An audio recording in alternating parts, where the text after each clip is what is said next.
ngayon naman guys ay mamamalengke na naman po kami. Mabuti na lang po ay at nakaisip din yung anak kong magbigay ng pamalengke.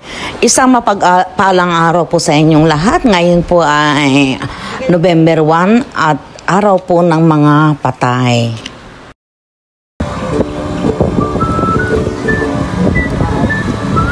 Hindi kaya traffic sa palengke ngayon? Mamaya nga, dadaan tayo sa sementeryo. Maraming tao. Sa harapan lang. O ngayon na lang tayo dadaan. Doon tayo lumusot. Maraming pulis. Hindi pala kami makakapasok doon, guys. Maraming bantay. Oo. Bakit? Pag maraming pulis, huhuliin tayo? Hindi naman, kaya lang ang dami sasakyan.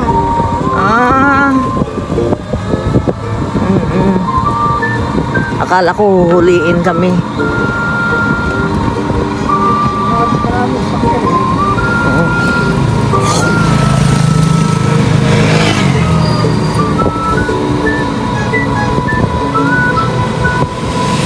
Ang lulusog ng mga halaman ngayon guys, lalong-lalo na po yung mga damo. Kasi tag-ulan ngayon eh. Pero kung tag-araw ngayon guys, ay naku, ewan ko kung anong itsura ng mga dahon dito. Katulad yan, ngayon lang gumaganda. Dati nung tag-araw yung palm na yan. Ano kaya dilaw na dilaw. Itong mga bagong klase ng palm guys, ang maganda. Yan.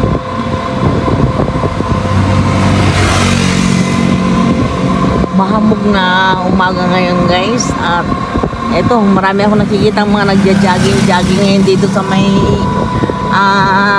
daang papuntang Pulong Bulo, Angeles. Angeles ba yan? Papuntang Angeles guys, may mga nagja-jogging.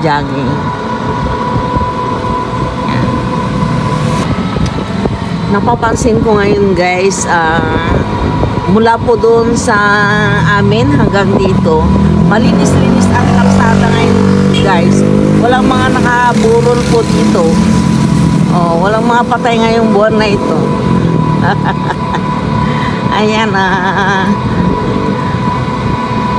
ngayon ay November 1 guys, alas 7 po ng umaga. Ito, dito po kami ngayon sa daan na nag-aabang-abang kung gaano po kahaba ang traffic ngayon.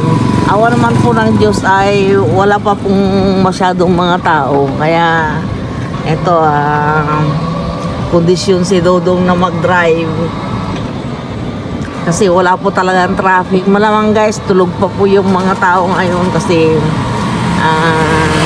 holiday naman po. Kaya siguro sinasamantala nila yung pagkakataon para makapagpahinga din po sa kanilang mga kabahayan guys.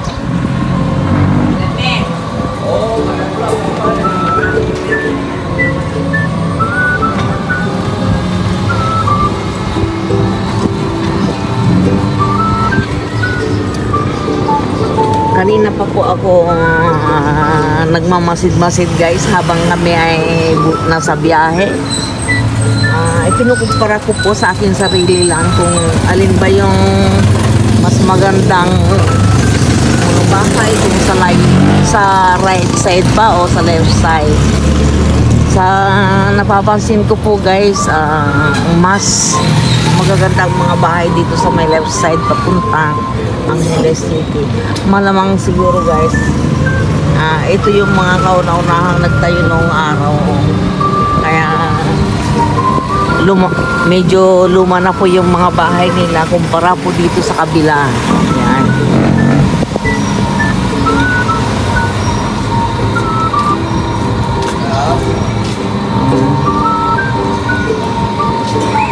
May mga bakanting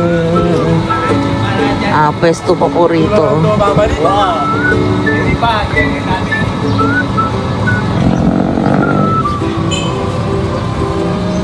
abala po ang mga nanay sa paglilinis. November 1, paglilinis. Araw.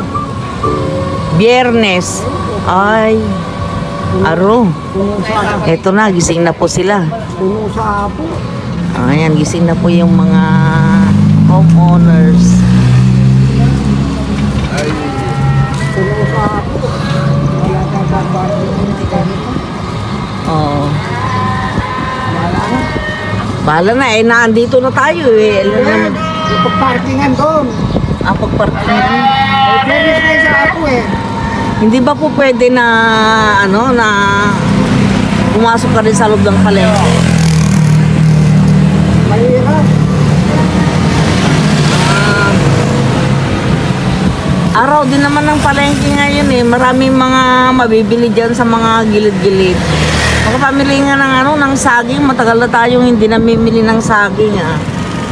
Kamal ng saging. Mura lang sa mga sa mga gilid-gilid. Yung mga naglalako ba, galing sa mga bundok.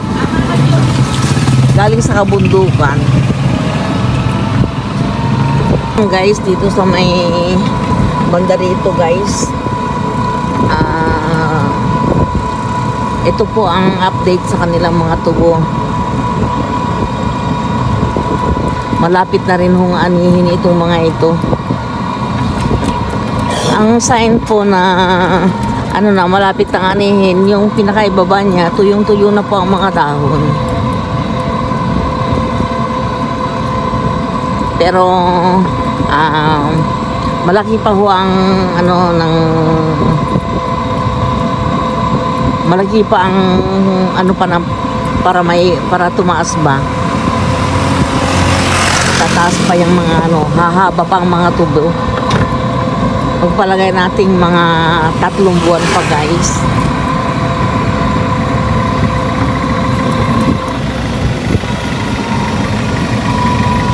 Ang tataas po ng mga damo guys. Nakakatakot.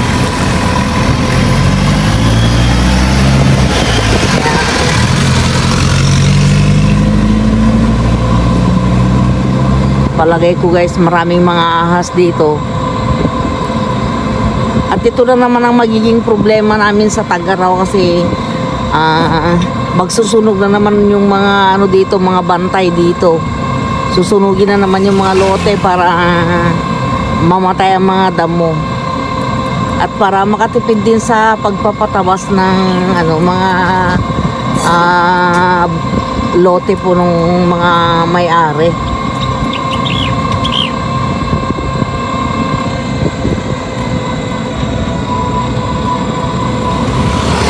At ganoon din po ang ginagawa nila sa mga tubo eh. Bago nila tabasin, minsan yung iba sinusunog. Pero mas mura daw pagka sinusunog yung yung tubo eh. Ha? Dyan siya kumukuha. Yan ba yung sumisigaw ng ng... Minsan nakikita ko nila doon. Kalabasa yung mga nagpalpos. Palagay mo nagnanakaw yan? Baka tanim nila. Tanim nila akala ko nagnanakaw. Diyos ko. Halos mapuno na ho yung yung dam site. Hindi pa hinahakot ang mga basura. Nung araw guys, mga siguro 2 years ago, kaunti pa lang ho ang basura na yan ngayon. Malapit na ho dito sa may entrance eh. Siguro wala silang makukuhanan na mapagtatapunan yung mga basura na yan guys. Kung nakikita po ninyo yan, yung mga puti-puti na yan. Ang laking problema nito. Saka yan pang nakakapangit dito sa mga katabing subdivision guys.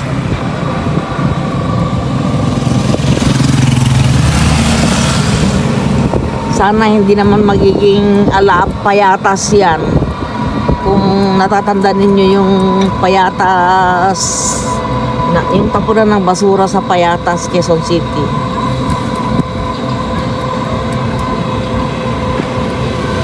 Galing oh. Umagang-umaga pa lang ho rito yung mga tao abala na sa pagluluto ng kanilang mga paninda at marami na rin po kasing kumakain.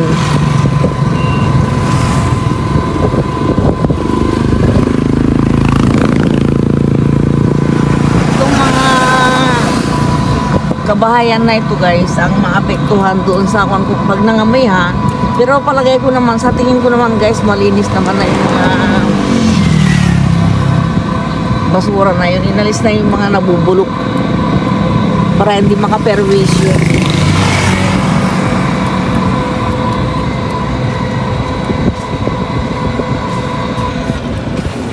Ayan, time check po, alas 7:30 na po namang umaga at ito po ang magkikita po natin dito. Medyo unti-unting naglalabasan na rin po ang mga tao. Ayan, patay na naman yan kay Dodong yung mga ano na yan guys, yung mga karton na hindi lalabas ng sari-sari ay ng grocery store na yan.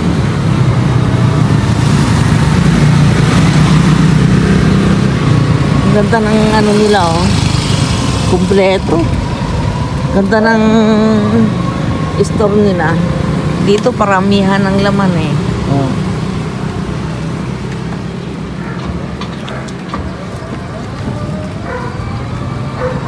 Matagal na akong dumadaan dito pero hindi ko pa nakikita kung anong pangalan ng subdivision na yan.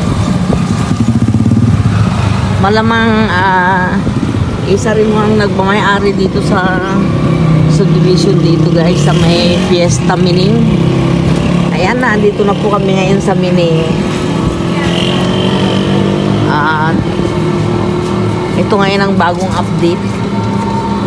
May mga terminal na rin pala ng ano dito guys. Hindi ko napapansin ito itong mga yung terminal ng tricyclean po dito. Parang ang sarap-sarap kumain ng pandesal ngayon guys. Ayan.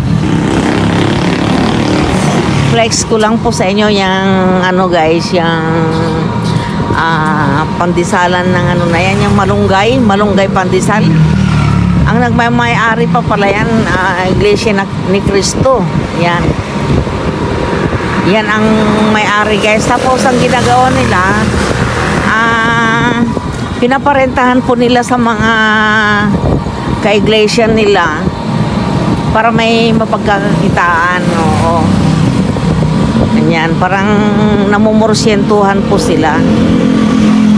Hindi ko naman po nalalaman yan kung hindi rin po nagkwento yung ano, yung kasapi po nila. Yan. At ang Iglesia ni Cristo pala guys, parang ano rin yan eh. Parang nag-opisina ka rin eh. Bago ka makapasok sa loob ng ano, ng simbahan nila, meron pang time card. May in and out din. Oh, tapos pupunta ka pa rin dun sa opisina nila. Ayan, ito po ang bago ngayon sa Altea Group.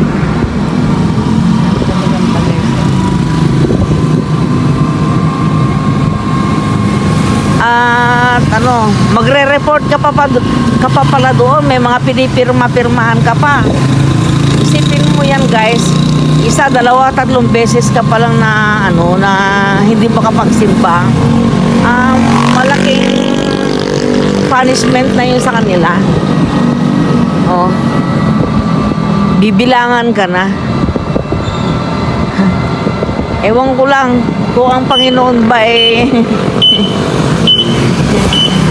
may parusa rin ba sa mga, para sa mga hindi nagsisimba guys. Pero, uy na, ay, lito. Hindi, ano ba? Lili ko rin yan eh. Ito, dito sa side na to, ano ka ba? Lili ko nga rin yan, ote. Hindi mo nakikita, nagsisimba siya. Eh kasi bumubusina eh. Signal siya eh. Nakakagulo din eh. Hindi naman dapat magbusina ito eh. Ito, binusinahan ba naman kami guys, kaya ang inyong inday nataranta na naman. Ay, naku.